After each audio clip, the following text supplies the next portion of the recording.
reading that leaves paper cuts in your mind. Welcome to Keep It Fictional, a weekly podcast for book lovers by book lovers. Build your to-be-read list with Sadie, Liz, Virginia, Fiona, and Corrine from the Port Moody Public Library. Warning, this podcast contains strong opinions and may cause an increase in your library holds list. Hello, book lovers. Welcome back to Keep It Fictional, the book podcast from Port Moody Public Library. I'm your host today, Al, and I'm joined today by my book friends, Emma, Virginia, and Corrine. So it's February, and here at Keep It Fictional, we are very excited to celebrate Black History Month. This month has been set aside since 1976 as a time to remember, honor, and celebrate the contributions of Black people to history and culture. Today, we're going to spotlight some Black creators, and I'm excited to see what my book friends have in store for us. So why don't we start today with Virginia? Virginia, what have you got for us? All right. I hope book friends, I hope listeners, you are ready for some banana pantsness, because that's what I've got for you like every other day. The book that I read for today is Parasol Against the Axe by Helen Oyeyemi. Oyeyemi is an author that Fiona talked about before on the show when she talked about gingerbread in our festive read episode. And she has been one of my one day I'm going to read you authors for years. So as one of my reading goals this year, I'm going to tackle that list. And the hype is definitely well deserved. And to be perfectly honest, I also picked this book up really because of the title. Something about that line, Parasol Against the Axe, just really makes me smile. So this is a book that is coming out in a few weeks on March 5th. So a disclaimer that the version that I read and will be talking about is the advanced copy. So there may or may not be discrepancies from the final published book. So what is this book about? What is this book about indeed? I'm going to summarize it as three ex-best friends who are in some sort of willing/unwilling reunion of sorts, and a sentient city that narrates the story and has a lot of feelings about who gets to stay and who gets to go in the city, and a book that absolutely refuses to stay the same. You know you have a special book in hand and you know you're going to be in for a wild ride, not just because of the reputation of Oyeyemi, of course, but also when you have a first chapter and what seems to be a city, and Prague in this case, reacting and responding to bad Yelp reviews of itself. Here we meet Hiro Tojosoa. And how do you describe Hiro? Well, it's possible to liken her most frequent facial expression to the red receipt that kills a conversation thread, or a thumbs up emoji sent in response to a confession of love. I just love that description of a character so much. That's really all I need to know about Hiro. But Hiro has made a last-minute decision to attend her ex-bestie Sophie's bachelorette party in Prague. Now, Hiro doesn't really know why she's going, but she is, because she has a very complicated past with Sophie and with one of their other best friends, Thea, who is definitely not coming to the party. But she's here, and because she replies late, she's staying in a different B&B, but she still tried her best to participate in all the activities and festivities that has been planned for this week. But really, Hiro is also okay just staying in her room and maybe reading a book, the book that her son Jerome has given to her special for this trip. And the book is called Paradoxical Undressing. And it's a book about a bookstore that won't take money for books. So if you want to buy a book in this bookstore, you have to bring a book and trade for it.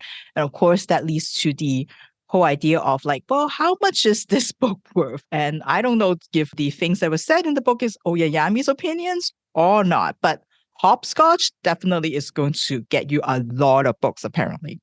Anyway, so it is about a new employee that works at this bookstore. And one day she found all these little pieces of paper that is stuck in all the different nooks and crannies in the bookstore. And when she unfolded these papers, she realized that they form a book. And it's like a story. And somebody has somehow maybe ripped all the pages out of a book and stuck it everywhere. And the book is about some sort of love affair in Prague, a historical fiction type thing. So Hero was enjoying this first chapter when she got to the end of the chapter, and the last line was, "Where are you? Wait, what?" That doesn't fit the story at all. That's not like the line doesn't fit. And not only that, why does Hero feel like the book is talking to her, asking her where she is? Well, Hero thought, you know what, time to go to bed. I'm clearly too tired for this. We'll continue tomorrow.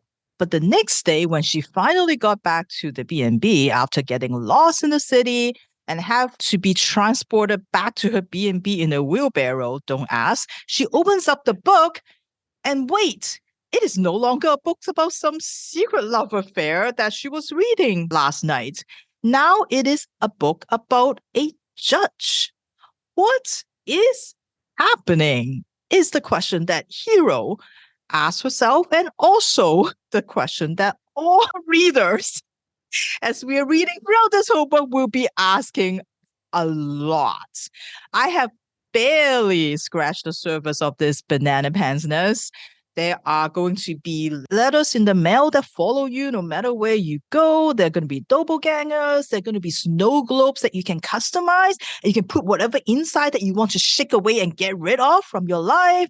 There's going to be marriage certificates that are taped to your door. There's going to be a mole person and so many other delightful detours in this book. That definitely some of the story threads I'm like, I don't know what's going on. I can't follow it.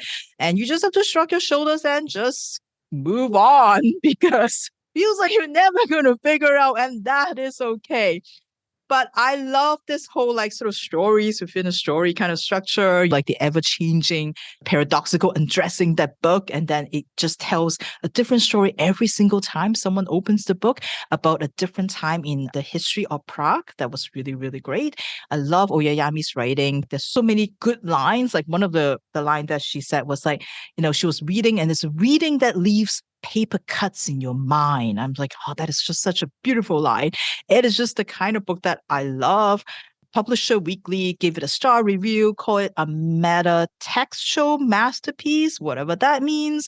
And Kirkus said of Oyeyemi, she's like the heir to Calvino and Borges. So with that obligatory mention of Italo Calvino, I shall end my review here and encourage all of you who likes maximum banana pantsness to check out this book, Parasol Against the Axe by Helen Oyeyemi. I love Helen Oyeyemi. I absolutely love Gingerbread. I've loved everything I've read of hers. So I definitely have to pick that up when it comes out in March. Thank you, Virginia. So next, I'm going to go.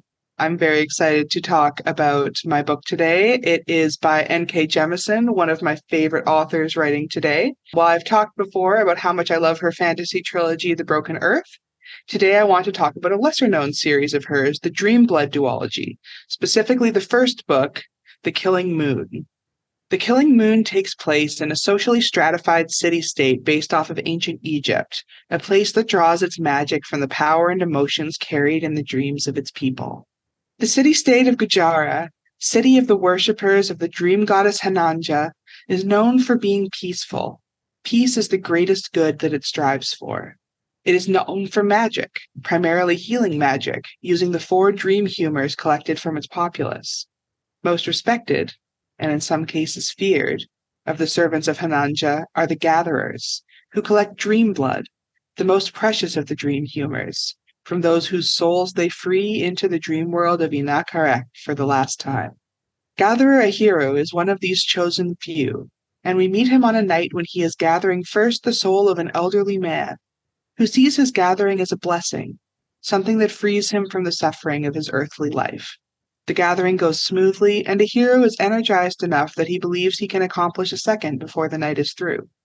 His second target is an outlander, someone not from the city-state. It isn't common, but all who visit Gujarat know that they may become a candidate for gathering, so Ahiro feels no reservations about collecting the man. He is having a nightmare, though, and when Ahiro tries to calm him, he is instead thrown off his rhythm by the man having a true seeing, speaking Ahiro's true name and telling him, cryptically, "They're using you." Ahiro fumbles the gathering, sending the man's spirit hurtling into a realm of nightmares, and horrified, hurries back to his brothers in the Hatawa to meditate and attempt to regain some of his lost peace. Meanwhile, we meet the second of our major cast, Sunandi. She is an outlander, a speaker from the neighboring country of Kiswa, here as an ambassador and to learn what she can about the various goings-on in Gujarat. She has a conversation with the Prince of Gujarat, their head of state, where they flirt but don't exchange much information. After she returns to her rooms, however, she meets with her ward, a young northern girl named Lynn, who has found something important, proof that Sunandi's mentor, who died months ago, was most likely assassinated for what he had found out, that a reaper might be stalking Gujarat, a rogue gatherer who kills not for the sake of peace, but to sate his own desires. Finally, we meet with Nijiri, a young acolyte of the Hatawa. He is in a training session, sparring with 4 members of the Sentinels, the martial branch of the followers of Hananja. Unarmed, he does his best to coolly consider the situation and bursts into action. He manages to defeat 2 of the Sentinels, but the other 2 subdue him in the end. Still, this is seen as enough. He has passed the test, and to his surprise, the superior of their order is there to congratulate him. As he had hoped, as he has been training for since he was a child, he is going to become an apprentice of the Gatherer's Order. With a young man's excitement and enthusiasm, he goes to clean himself up for the oath-taking ceremony. Once his oaths are taken, Nijiri assumes he will be taken under the wing of Ahiru, but is told that Ahiru is in seclusion, stricken with doubt over his mistake in gathering the foreigner's soul the night before. Nijiri, with a little pride and a lot of determination, states that he will have Ahiru as his mentor, no matter what. Sunandi meets shortly thereafter with a local noble, who seems ill at ease from the moment she arrives. When he is able to get her alone after dinner, the reason becomes clear. He is in charge of the prison in Gujarat, which holds few prisoners, as gatherers take care of the most dangerous and corrupt people. But those few prisoners have been dying. Not just dying, but dying horribly in their sleep, so they are left with horrifying rictus screams in death. The noble warns Sunandi that she will be in danger knowing this, and he knows that he is in danger as well. He begs her to use this information to try and prevent the war that might break out if the information gets out. Ahiru is approached by his superior in his solitude and is told that he has a gathering to complete. There are too few gatherers and he is needed. The one he is being sent to gather is a foreigner, a Kiswati noblewoman named Sunandi, who has been accused of spying and fomenting corruption and war in Gujarat. Ahiru agrees, reluctantly, and decides to take Nijiri along as a form of training in the gatherer's path. When they arrive to gather Sunandi, however, Lin is waiting. Both Lin and Sunandi fight the gatherers to a standstill, and Sunandi remarks that the noble she visited was right. She just didn't expect the assassins to show up so quickly. Ahiru and Nijiri are both insulted by this insinuation, but also intrigued. Why would she assume she's being assassinated? The story about the Reaper on the loose comes out, and while Ahiru and Nijiri are resistant to believing Sunandi, they eventually decide that her gathering can wait until they know more information about what's going on, as a Reaper on the loose could mean catastrophe, both inside and outside of Gujarat. But the corruption in Gujarat may go deeper than any of them realize. Will Ahiru, Nijiri, and Sunandi be able to find and stop the Reaper before the peace of Gujarat is broken beyond repair? I really like this duology, and I think that it stands up well with N.K. Jemisin's other works. The magic system is fascinating, and the world building is lush and intriguing. Jemisin does not hold the reader's hand, though, throwing you into the deep end, as it were, without fully explaining or directly explaining much of the culture and magic system to you, and leaving a lot of the reader to learn through inference. The core mystery of the book is compelling, and the characters are well realized. Ahiru, Sunandi, and Nijiri all have different perspectives and drives that cast interesting lights on each other, and honestly this book is just a treat to read as a fantasy lover. If you like fantasy and you want something a little different from the largely Germanic and British-inspired fare out there, Jemisin's Gujarat is one world you should definitely dive into. All right, so now it is time for our existential question of the episode, and we're going light and simple today. So when you are reading, when you are settling down just to enjoy a good book, what is your hot beverage of choice? I think it's like almost like too obvious. Well, for me, absolutely black coffee all the way, always black coffee, whether I'm reading or not, doesn't matter, any time of the day, black coffee.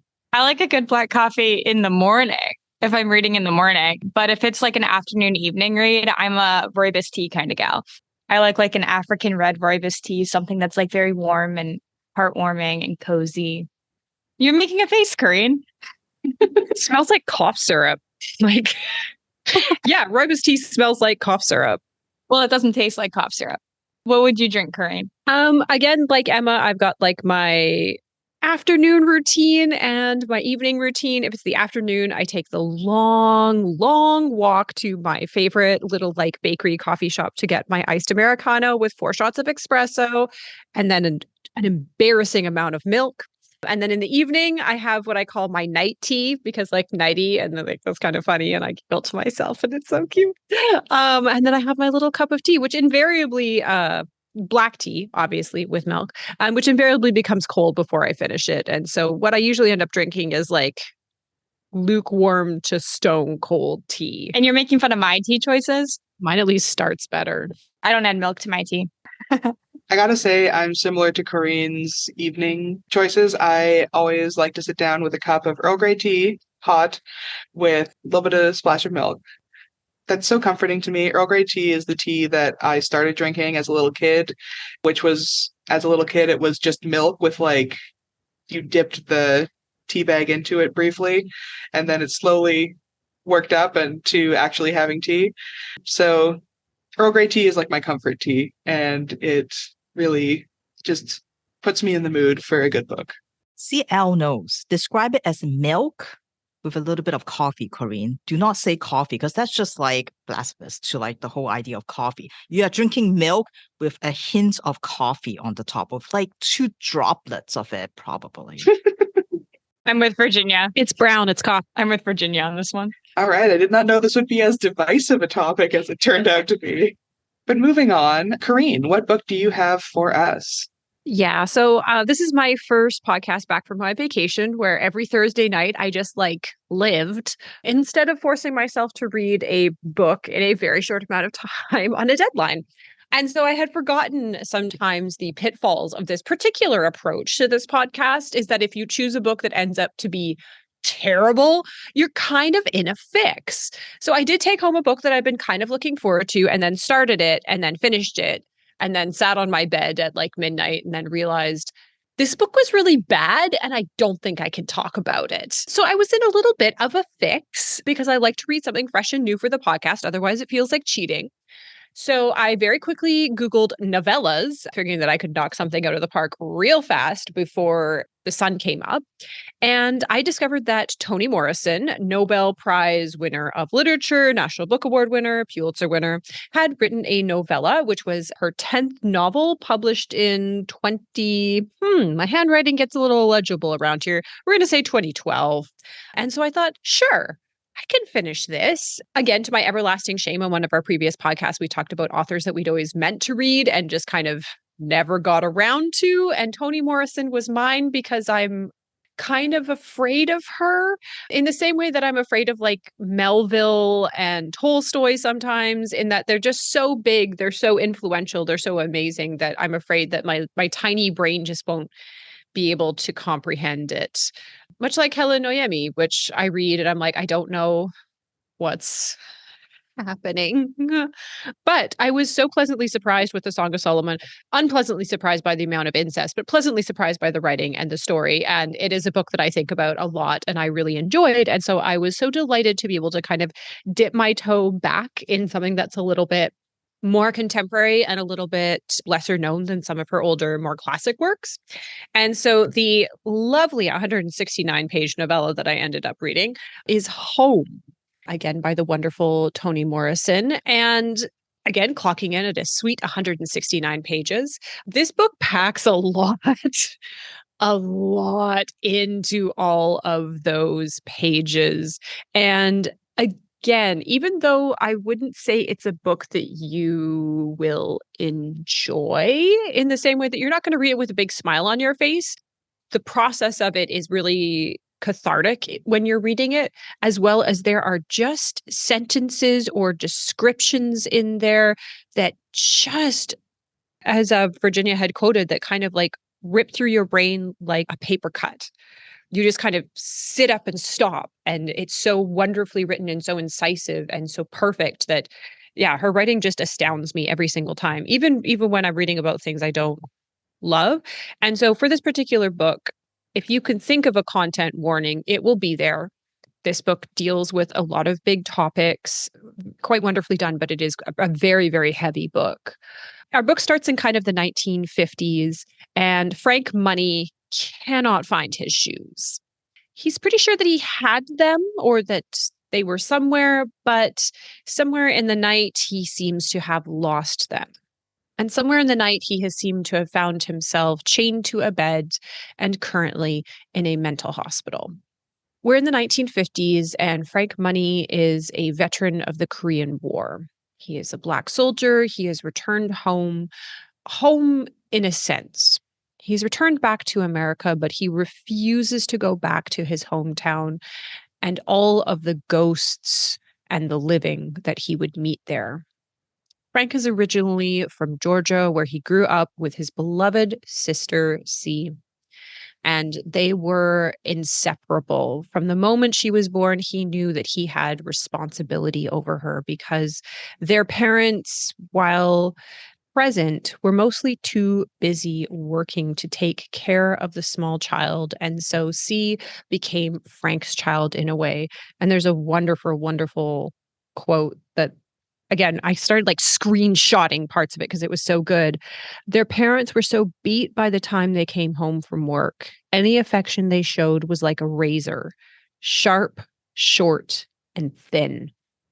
Instead, the two children were sent into the care of their grandfather, who was distant and only interested in food, and his wife, Lenore, bitter, angry that she has been thrust with a family when she wanted her freedom. After Frank enlisted and came back, he suffers from blackouts, and this is one of them. But as he wakes up in the hospital, he knows that he has to leave. He has received a letter from someone named Sarah, who writes about his sister. The message is short, succinct, and terrifying. Come fast, she be dead if you tarry. And so Frank escapes from the hospital and makes his way in a journey from the north back down to his childhood home in the south. The novel follows Frank's journey as he stumbles through the 1950s racism of America, finding kindness and finding harshness. It also goes from different point of views to the people in Frank's orbit. Lily, his ex-lover, who is working her way up to be able to own a home. Lenore, his grandfather's wife, who is embittered by what has happened to her. And eventually, C, who has survived the terrible childhood of the wicked witch, the wicked stepmother, Lenore, only to be caught by Prince, a shuckster, who, again, a brutal line in this book, who only married her for a car. And he was eventually taken into the house of a white doctor who sees her not just as a servant, but as an object of experimentation. As we go through all of these people in Frank's life, eventually his journey comes to a head when he comes to rescue his sister, the only family he has ever known. This book tackles a lot of big themes. I think it's actually a beautiful look at a sibling relationship, which, unlike Song of Solomon, didn't end in incest, which was nice. It talks about the war and the trauma of war, the horribleness of happened there. At the end, it kind of turns into a beautiful, uplifting message about the healing of womanhood, which was unexpected, but kind of nice. So yeah, if you're kind of looking for an introduction to the themes that Toni Morrison tackles in her writing, I would really recommend this one. Again, it's very short, it's very touching. There are scenes of it that are going to haunt me for the rest of my life in a positive way, I think.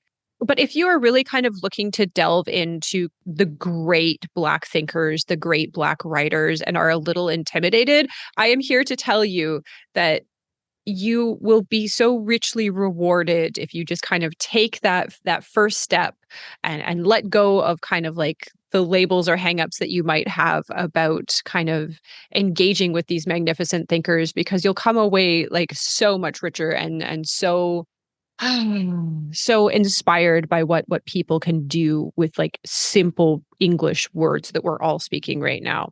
So I would definitely recommend, if you're kind of looking into kind of like a first foray into Toni Morrison and looking for something short. And again, you missed the book display at the library, which was short novels for the beginning of the year.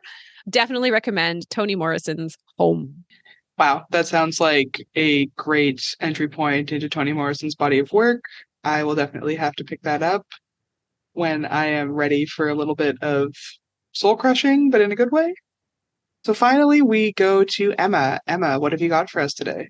Alrighty. So for this week's Black History Month episode, rather than reading a work of fiction by a Black author, I wanted to use this as an opportunity to read something that kind of captures Black history and Black excellence, specifically in America. And I kind of had a similar experience as Virginia, where I picked an author that has been on my radar for a really long time. I've read like little snippets of some of this author's essays and some of his poetry before, but I haven't fully delved into any of his books yet. And so this I kind of took as an opportunity to get into some of his writing for the first time. And I've really enjoyed a lot of the work of his that I've looked at in the past. Like I said, he does poetry, he does essays, and a lot of his writing is kind of cultural critiques on American music and pop culture, which I think is really fascinating. I actually had the pleasure of seeing this author speak live on a book tour a few years ago. And he has just like such a wonderful and kind of like heartwarming and welcoming presence. He's very calm, he's very peaceful, yet he's also extremely captivating. And the way that he speaks, whether he's reading from one of his books or whether he's just kind of addressing the audience, it sounds like poetry. He just has this very lyrical way of speaking that I find really fascinating. And I have spoken about him on the podcast before. One of his books that's coming out in March of 2024 was on my top upcoming books of 2024 list. That one is an autobiographical essay collection kind of about sports. And so the author is Hanif Abdurraqib.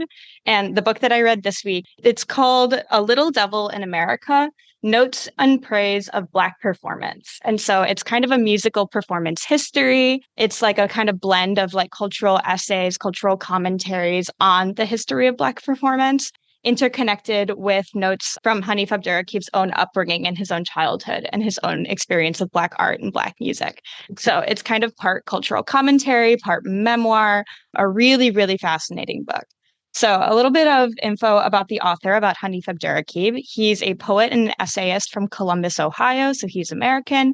And his first book was a poetry collection that's called The Crown Ain't Worth Much, and it was published in 2016. His book from 2017 is the one I saw him book tour. That one is another essay collection kind of talking about like pop culture commentary, music commentary, and it's called They Can't Kill Us Until like They Kill Us. That one's really critically acclaimed. Like I said, mostly focuses on music, but it has this huge variety of artists that he talks about. Talks about Chance the Rapper and Schoolboy Q. He loves Carly Rae Jepsen, so he talks about her a lot. Talks about My Chemical Romance and pop punk. So there's huge range going on here. And really, really fascinating writing. He's been described by critics as his writing is mesmerizing and deeply perceptive, which I think is a really accurate take. And one of my favorite things about his works kind of as a whole is how he interconnects personal anecdotes about his own upbringing, about his own experience, especially his experience growing up as a Black Muslim in America, with commentary on music and pop culture. And you can tell that he is just like so deeply passionate about the music and the culture that he writes on, which is really, really cool. So his works aren't entirely autobiographical, nor are they entirely cultural critiques. They're poetry mixed with nonfiction. They're lyrical and nuanced, in addition to being extremely informative pieces of cultural history.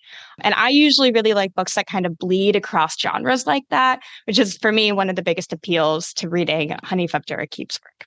So a little bit about this book, about A Little Devil in America. As I mentioned before, a lot of his work kind of blends different genres, blends history with memoir.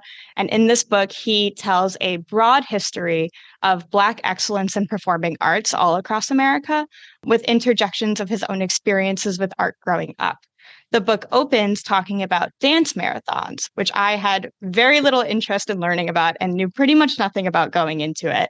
But I hadn't realized that dance marathons began in the 1920s and 30s as a way, they kind of started in rural America as a way of like bringing communities together, kind of creating this like cultural community, as well as kind of being a way for people to make money because people could earn prize money by competing in them.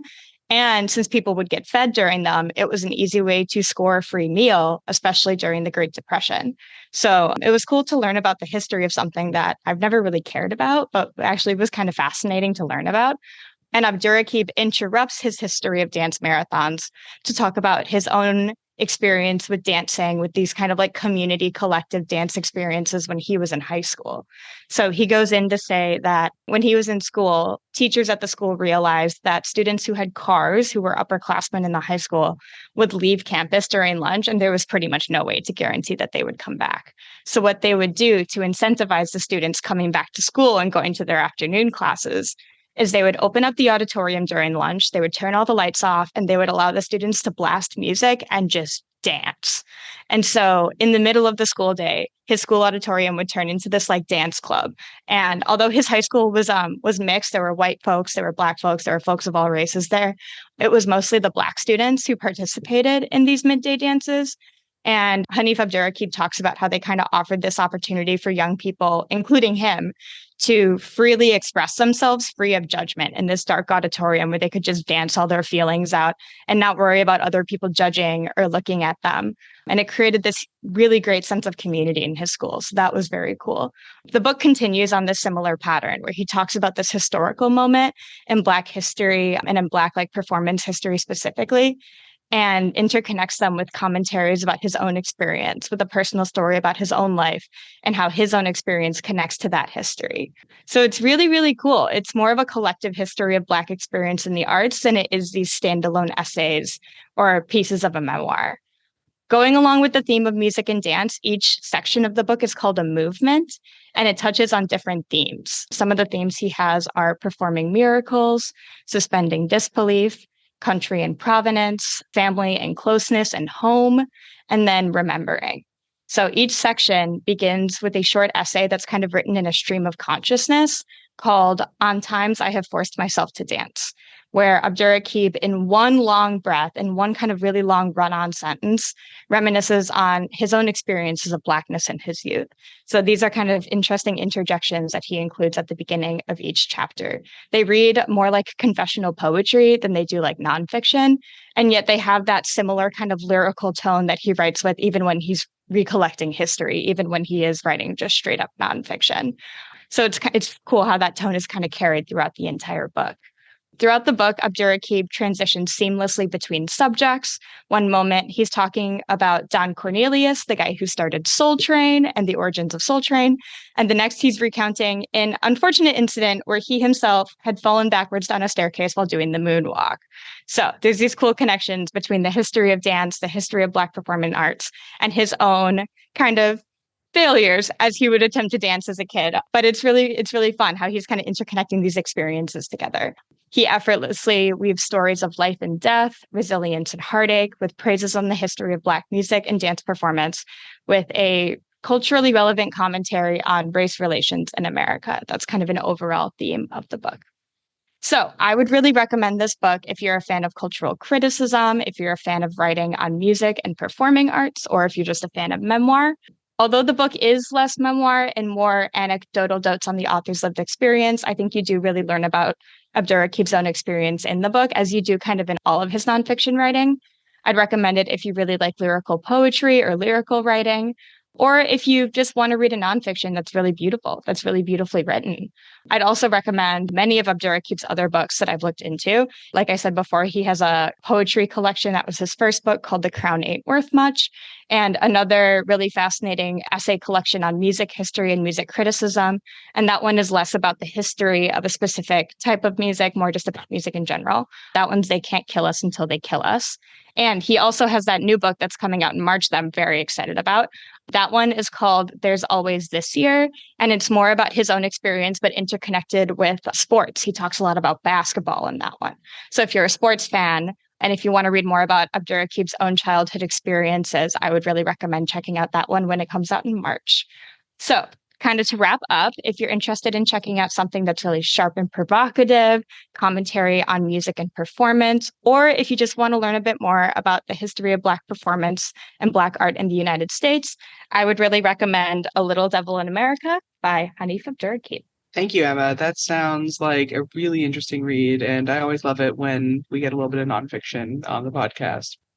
So that brings us to the end of our episode for today. I hope you've enjoyed hearing about some of the great Black creators that we have brought to the table. And I hope that you go out and find some great Black creators to read this month as well. On that happy note, goodbye, everyone, and see you next week. Thank you for listening. If you like our show, please tell a fellow book lover about it. You can find a list of all the books we discussed in our show notes. Join us next week for another fun book chat.